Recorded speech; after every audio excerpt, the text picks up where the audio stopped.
more wealth is good, but it also leads to, just like we said, more problems and everything else too. Everything gets harder with more, yet we all want more. But it's all these little things that just keep piling up, and then all of a sudden you get a blow up. And so for me and for her, we're both very aware of like if we're getting off track a little bit. And so if we just start to get off track a little bit, then it's like, hey, we need to talk about this. Like, let's not let this get way further along on this path and become a really big problem.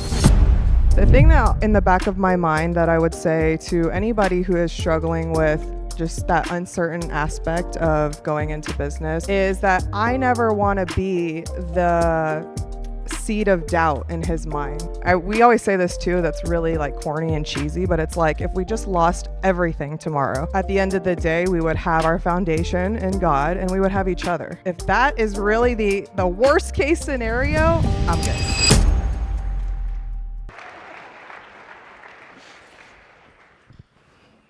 Is this on? Are you good? Testing. Testing. Can you hear me? Testing. Man, Chris, thank you for that intro. You gassed me up. I had to let the people know who's really in charge. That's right. That's you know, I mean, I love Ryan, but if you're happy, that means he's happy and we're happy, so it's all good. Big happy family around here. So, let's start from the beginning. The quick version of how you all met and how you got to the point where you're like, yeah, I'll marry Ryan. I actually really love when Ryan tells this story because it's wildly untrue. I don't think it's untrue. I think we just have different perspectives of how it all played out. No, I mean, we met back in, now I'm forgetting, 2011. You know, I went to UNLV for my senior year to finish up, and I met her. She was a freshman, and we were actually on a, canoeing trip. You get 3 credits to go canoeing in UNLV, so college is really good. If you're wondering if you should send your kids, well, that's what you're paying for. So, we do this canoeing trip, and I see this girl, and I'm like, oh, I want to sit in her canoe. Like, that looks... I like what's going on here. No, when I first saw Ryan, because before you do the canoeing class, you have to do like the safety class, which, we'll get to that part that really didn't teach us anything. He was like, he's my type, and he was wearing a snapback, and he was just looking good. And I'm like, okay, he's cute. Like, something's going to happen here. And then... nothing happened. Yeah. Well, she got to know me, and, I was a jock at the time, and I was kind of making fun of her and stuff, and it did not work. The game I thought I had didn't work. And so, we ended up getting back from the canoeing trip. I thought it went well, and I guess it didn't. And I ended up asking her out on a date, and she rejected me. So, I was like, okay, well... as an entrepreneur, I'm used to rejection, so, on to the next. And then about, I don't know, maybe 48 hours later, I get a DM back, and she's like, well, if you're still open to it, I guess I would go on a date. And I was like, yep, she came crawling back. Follow up. He left out the part where while we were canoeing, he was actually in a different canoe. We ended up not canoeing together in the same one, and I was with one of my friends at the time, and we had capsized the canoe. And I don't know if you have ever gone canoeing down the Colorado River, but it is like frigid cold water. And, we're on one side of the mountain or one side of the river, and Ryan's like, hey, just swim across. I'm like freezing and just thinking I'm drowning. And I'm like, sure. And so we're really trying to swim across. And I mean, I don't know if you've swam in a river before, but it's going, and we're swimming and we're not going anywhere. And he's like, you can do it. And he's like, I got your bags and I got your canoe. And we end up just drifting off to the beach on the side. And he comes up and he's like, yeah, like I saved her. And he keeps telling people, yeah, I saved her. I'm like, I don't know if I was following your directions and drowning, so... Look, I mean, she's here, and... But did you die? Yeah. I didn't die, so yeah. I felt like I saved her, but, it all played out the way in my mind anyways, that I like to repeat it. But, so, we ended up dating, and we dated for a little bit, got engaged in less than a year, and we'd have probably got married sooner, but I was still playing baseball. So, I went off for the season and played for 6 months, and then we got back and we got married, in 2013. And this October we'll celebrate 11 years of marriage. Wow, let's give it up for that. It's a good place to clap. Thank you. So let's hop right into it, because a lot of times we get a lot of these questions and people ask Ryan and Mindy, we want to know your perspective on this as well. Sure. So what advice would you give to couples who are maybe not always on the same page about doing business? Oh, that's a great question. That's actually a question that I get a lot just when I'm talking with wives or on the DMs and stuff like that. And, I always try to give perspective of, my role as a wife. And, with business, Ryan is the leader of our household. And so my role is to support whatever leadership or mission that he has. Now, obviously, his track record is phenomenal.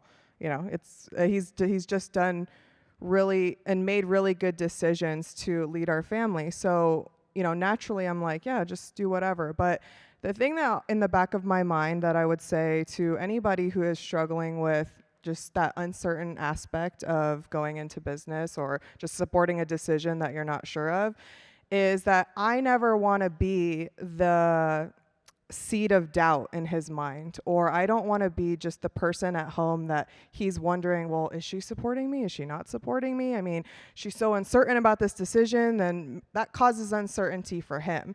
And so for me, it's like, no, I want to be the encouraging wife. I want him to know that I'm at home supporting whatever he needs, whatever he's doing. I will never be the reason of doubt that he has going forward in whatever business decision, because I couldn't live with myself if that was the case, right? I couldn't live with, am I a good wife if I'm doing that? If am I just a good partner? Am I having a good relationship? Like, I'm not building any of those aspects if I'm constantly causing that seed of doubt and uncertainty in my partner. So I would just say, just go for it. I mean, you just really don't know what's going to happen until, and we always say this too, that's really like corny and cheesy, but it's like, if we just lost everything tomorrow, all the decisions failed and all of the businesses, whatever, at the end of the day, we would have our foundation in God and we would have each other. And so it's like, if that is really the worst case scenario, I'm good. Yeah. Ryan, for you, so that she's able to give you that support as the husband, what do you do to make sure you're casting vision in your house so that she can follow? Yeah, I think it goes back to, I think the other Chris Lee was saying this, just about being a good leader and a visionary. And like, she said it, track record matters, right? So for me, even before, I made the decision to start flipping houses, and, I'll talk about my story later, I had a proven track record for the little decisions that I made. When I said I would do something, I did it. When, I had an idea, if it was small, I still executed on it. Like, I followed through on just the little things before she was willing to trust me with a big thing. Now, if I, was constantly failing and not doing what I said I would do, and, one of these guys who's like, yeah, we're going to do this, and then I never do it, then it's going to be hard for her to trust me. And I think the same thing is true with your business and everything else. Like, why would anyone follow you? Why would people want to join your company? Why are your employees going to believe what you say unless you're consistently following through with it? How do you handle conflict? And I know that's like a broad thing, but we get to see, I've got to see behind the scenes. So what are some practical things that you both do to handle conflict within your marriage? Yeah, I think with conflict, we're very open and transparent about different problems and issues. I think a lot of couples will let things linger, right? Like, you don't just blow up on somebody out of nowhere. You blow up because of this little thing and that little thing and this little thing, and they don't get resolved. I see some of you guys like holding each other, some of you spouses. You guys are laughing. But it's all these little things that just keep piling up, and then all of a sudden you get a blow up. And so for me, And for her, we're both very aware of like if we're getting off track a little bit. And so if we just start to get off track a little bit, then it's like, hey, we need to talk about this. Like, let's not let this get way further along on this path and become a really big problem. Yeah, and I'll say like it's not, the thing of he just makes every single decision on his own without talking to me. It's like exactly what he was saying of like we just talk about it together. I have a deep trust that, if he's needing to make a decision that I may or may not agree with, that he's doing it for the best of our family. And that's something that, I think us as wives really need to just hold on to, because they are, the leader of the household. So by us saying, oh, well, I don't agree with that, we're going to do it my way, and all of these things, we're not actually, putting that trust onto them. And the other thing I'll say too is, I think we do really well with not also bringing up disagreements from the past too, or things that like annoy us, at one point. It's like once we talk about it, it's like just let it go. We're done. We're not going to just keep like having this tally sheet of, well, remember when you did this and then you did that and then now we're just bringing this whole thing. It's like, all right, let's solve it. Let's talk about it. And then we're wiping it clean.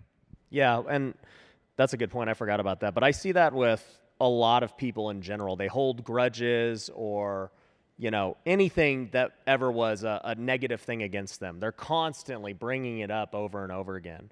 And, I think for us, like she said, neither of us have been perfect over the years. And I have definitely not been perfect in all my relationships and my business and all these things.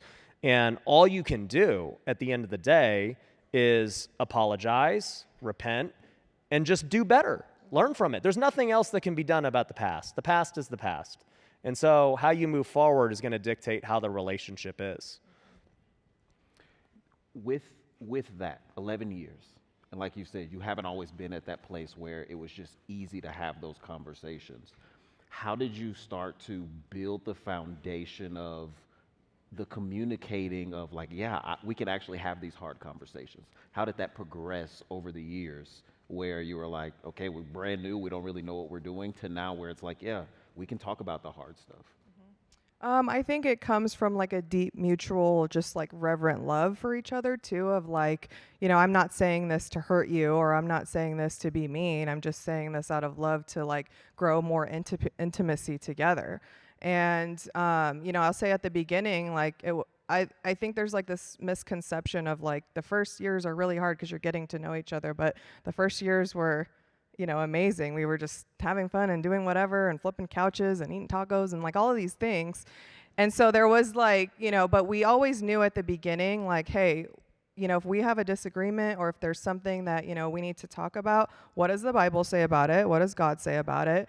And then we go from there. Generally, that solves, 99% of problems that we might have or conflicts that come up, because it's like, all right, well, I don't disagree with what God says. That would be foolish of me. So even if I don't agree, let's just keep it pushing. Yeah, and I think, we did pre-marriage counseling, before we got married. And, that was the one thing, too. It's like a lot of times when you're in an argument and you have subjective feelings, nobody is right. You're both right in your own eyes. And so when you have a third party, in this case, the Bible, that we can both agree that is objective and that we are both willing to follow, then it's clear who's right and who's wrong and how we're supposed to live, how we're supposed to have our relationship. It's no longer, well, Ryan believes this or Mindy believes this. It's like, no, this is clear what we're supposed to do. So over the years, certainly you've grown in wealth. How has that changed the dynamic or the dynamics of your marriage as you've grown and become more successful over time? I don't think it's ever changed the dynamic of our marriage. If anything, it's just amplified who we are, our mission, what we want to do. We just have bigger dreams now for God and for people. We never, like, it's really true, especially like when Ryan gives us his presentation, and he's like, I never just even could dream of something like this happening, an event like this, or just, whatever, the impact and stuff. And we were just going day by day, week by week, just doing what, being obedient and, growing together and then having a family, like the wealth aspect really just gave us the resources to, just do what we were already doing in a sense. Yeah, it just kind of amplified it. And it's funny you said that because at the VIP lunch, somebody asked about my 5-year plan.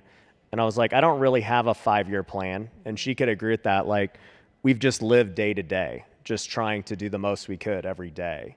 And wherever that leads, it leads. And, I would say, for us, more wealth is good, but it also leads to, just like we said, more problems and everything else too. It's a lot harder to throw a big event like this. It's a lot harder to do 20 deals a month than 1 deal a month. It's a lot harder to have 3 kids when we had no kids. Like, everything gets harder with more, yet we all want more, And so it's not like I'm complaining about it. I'm just saying it just gets harder, or else everyone would do it. So, I don't think wealth has really changed anything. It's just we've had to learn to, conquer more and more problems. And now, like, big problems, things that used to be big problems, now are like laughable problems. It's just all perspective. In today's culture, we definitely see that as you'll see a couple get together, they'll start together, they'll grow in wealth, and then the influence becomes what overtakes the marriage because they got too big and he's the limelight or she's the limelight. Now the marriage has struggled. How have you all navigated the increase, not just in wealth, but also in influence, where you walk through Caesars and everyone's there and, now you have a family, and just thinking through that, how have you navigated the increase in influence? Yeah, I'll say obviously it's super humbling, but I think we just always go back that God take the glory and, don't amplify me. But, to go back to that, it's like I said, it's who you are. So you think that, more wealth, you're going to all of a sudden be more generous or be more, caring or reach more people. It's like, if you're not doing that right now, even in your small community or your friends or your household, I guarantee you're not going to do that with X amount more money. So it really just starts with your priorities already. And I know I'm kind of drifting off the question, but and then the small influence that you have because you do have influence. You guys are all leaders here. Like Ryan said at the beginning, you're the outliers. So you're naturally already a step above 99% of people because you want to already better yourself. But doing that starts in your home, in your relationships, in your marriage, in parenting, in your community. That small influence can now then grow in a positive way if you're already doing it right now. Yeah, and for me, just the way I look at it is you are a steward over something right now, right? You have a certain amount of money, you have a certain amount of resource, you have people in your life, and you get to decide how well you make decisions with what you got, right? And so none of us have any excuse because we all have resources. The fact that you guys all are here, majority of you from out of state, to be at this event, it costs a lot of money, costs a lot of time. So everyone here has more than enough resource to make things happen in their life and for their family. So we can all agree on that. So now the next question becomes, what do I do with those resources? Am I fearful and I do nothing with them and I just kind of wait for something to happen to me? Or am I going to be proactive and maximize what I've been given and what's been placed in my stewardship? That's what you have to start thinking about. And so for me, just to give you guys full transparency, these events, right? They're honestly not the most profitable thing that I do. They take a ton of time, a ton of work, ton of money, lots of promoting. I got to hire lots of people. There's so many things that this event takes to do. And yet the reason that I do so many events is not necessarily because they're the best financial return on time, but because I feel like God gave me the talent and ability to put things like this together, to get a very unique set of people together where they otherwise would never have been able to connect, and to build fellowship, to grow together, And the picture is just so much bigger than I even realize is happening. And so I feel like I'm being disobedient and not being a good shepherd of the resources that I have if I don't actually use my talents and abilities. And so many of you right now have talents and abilities that you've been maybe suppressing or scared to use that you really need to just tap into and unleash. Good. Kind of doubling back to the support. Mindy as a wife, Ryan's vision has gotten bigger and bigger. It's ever evolving. How have you as a wife been able to continuously encourage him so that he's able to continue to push forward and have that energy to give to all of us? Well, I always joke that, at night when he's falling asleep, I'm whispering these big visions. So it's actually my vision that I'm projecting. You're the boss. And so it's pretty easy to, support that. And I'm like, yeah, babe, you thought of that. What a great idea. I know all the wives be like, you can relate when you're like, I just said that, babe. And they're like, oh, I have this great idea. And you're like, yes, babe. Yes, you do. No, but like, it's just when you have a clear vision together, it's just natural to, let's do it. The things I do to support him, obviously, my role, right now in this season, I have 3 very, very young kids, and I just, even in this last year, I've just really found joy in taking care of my home, taking care of my kids, making sure that front is all good and ready to go and thriving, because when he's at work, he should 100% not be worrying about what's happening at home. I got it. And it doesn't mean I don't have bad days. Like, if you have kids at all, or just anything that's running around and relying on you, it's like... We woke up to diarrhea this morning. We slept in it, but it was in the middle of us, so none of us ended up touching it anyway. But yeah, so those little things, right? So I'm not saying that we're baking cookies all day and every day is like a sunshine, but at the end of the day, he knows whether it's a good day or bad day or whatever, I am taking care of what I need to take care of. And that's the same thing with the business. Like, if you guys are married and both in the business, you both have roles or things or tasks that you need to do that you shouldn't each other be worrying about what, each of you are doing. You should take care of it and handle it. So, I think what that gives him peace. I'm just speaking for him now, but, that at least in my area, all of it is handled and taken care of, and you don't have to worry about it, right? Yeah. Okay. 100%. And I'll say, no, for real, for us, she knows that I don't need, she doesn't want me to text her every second while I'm at work. She knows, I'm busy doing stuff, and vice versa. We're going to get home, and that's when we're going to get to communicate. For me, I want to be so singularly focused on whatever is the task at hand. So if I'm working out, I want to be working out. If I'm with my family, I want to be with my family. If I'm working at my office, I want to be working at my office. I don't want to be worrying about my family. And so a lot of times we just have this lack of focus because we're constantly managing all of them at once. You're worrying about the kids, your wife, your business, the deal, and you don't even know where you're at because you're worrying about all of them at once. So for me, I know because she's so good at what she does, I am able to focus on what I need to focus on for that time slot. And, that's a big blessing for us to be able to have that kind of focus and peace and, everything else. Last question.